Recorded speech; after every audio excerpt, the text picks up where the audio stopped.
Suddenly, a chemical mist drifts over the fence. It's not smoke from a barbecue or dust from a leaf blower.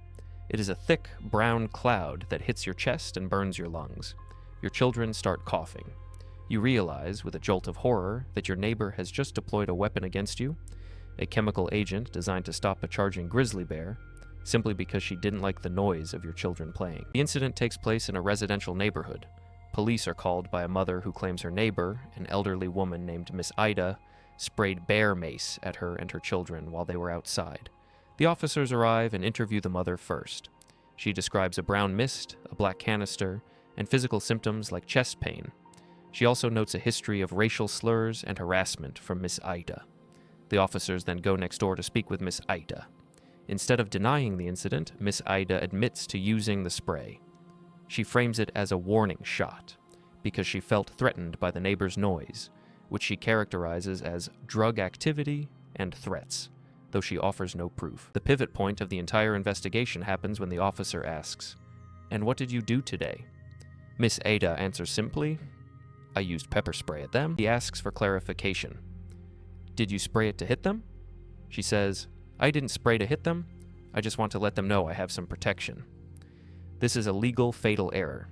She just admitted to reckless conduct at best, and assault at worst. Even if she didn't aim for their eyes, spraying a chemical agent into the air towards people is a crime. She has stripped herself of any "I didn't do it" defense.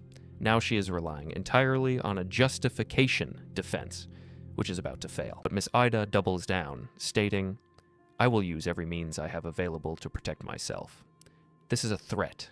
She is telling the police to their faces that she intends to continue using weapons against her neighbors for nonviolent offenses. The victim stated clearly, "I can feel it in my chest." That transitions the claim from a threat to a battery. We also have to address the myth of warning shots and defense of property, which is central to Miss Ida's defense. She claims she sprayed one big shot in the air to let them know I have protection. Here is where things legally shift. You cannot use force, lethal or non-lethal, to warn someone who is standing on their own property.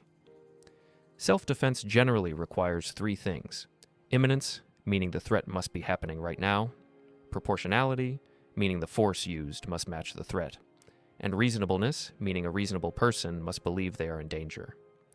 Miss Ida fails all three tests. Noise and looking at me do not constitute an imminent physical threat. Therefore, deploying a chemical weapon is not self-defense, it is aggression.